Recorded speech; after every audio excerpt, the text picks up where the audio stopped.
زمونږ او ستاسو به دا کوشش شي چې هر وخت کې د الله د عذاب نه ځان محفوظ وساتو. بیا د الله عذابونه مختلف دي، په دنیا کې هم دي، په قبر کې هم دي، د قیامت په ورځ هم دي.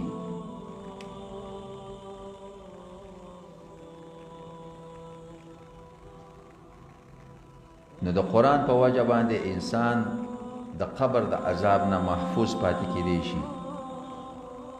تنجو من عذاب القبر. یو انسان که د عذاب قبر نه ځان بچ کول غواړي، د هغې دپاره نور اسباب هم شته، خو به هر حال د قرآن کریم په فضایلو کې یو فضیلت دا دی چې د قرآن کریم په سورتونو کې یو سورت دی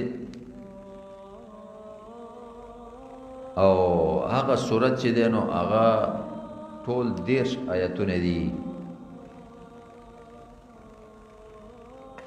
چې انسان د هغې تلاوت کوي په مطلب یې پوهېږي، نو دغه سورت به د قیامت پر ورځ راځي او د شفاعت به کوي. خو ورسره هم دغه سورت چې دی دا 10 آیتونه د انسان باندې چې کوم عذاب قبر وي دا به الله بچ کوي. بل طرف ته یو دا خبره یاد ساتئ چې یو زغطة القبر دی. څه زغطة القبر دا په هر چا راځي. زغطة القبر دی ته وایي دا قبر داسې را یوځای کېدل، داسې خپل منځ کې را جوختېدل. نو دا په نیکانو هم راځي او په بدانو هم راځي. لکه دا واقعه د سعد رضی الله تعالی عنہ په باره کې د الله نبی فرمایل که چرته د زغطة القبر نه څوک محفوظ پاتې کېدی شوی که نه، دا سعد رضی الله عنہ به اوس محفوظ پاتې شوی وی چې دا هغه کس و چې دی د مرګ د وجې د رحمان ذات عرش هم وخوځېده، خفه شو، هم ملایکې هم راغلې وې جنازې له، خو بیا هم هغه زغطة القبر دا قبر را تنګېدل او کم چې پکې بدانی نو دی دا پختۍ ماتېدل، یو بل کې داسې وردننه کېدله. رسول الله صلی الله علیه وسلم فرمایي سورة تبارکه هي المانعة من عذاب القبر. دا سورت چې په ابتدا کې لفظ د تبارک راځي، تبارک الذی بیده الملک،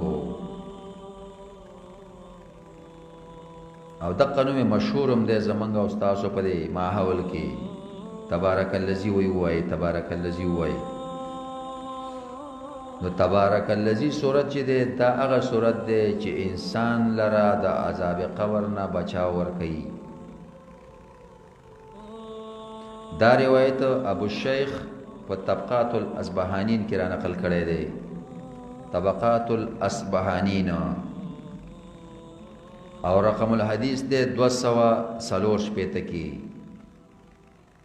چې سورت تبارکه دا هغه سورت دی چې په دې لوستلو باندې او ځان پویولو باندې بتانه الله د قبر عذاب ختم کی.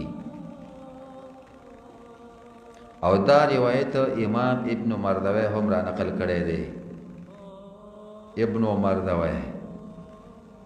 او دا روایت مستدرک د حاکم هم را نقل کړی دی چې سورت تبارک الذی دا هغه سورت دی چې دې په وجه باندې به الله رب العالمین عذاب قبر ته نه واړی بل طرف ته. او دا روایت امام البانی رحمه الله په السلسله الصحیحه کې هم را نقل کړی دی 1140 نمبر حدیث کې.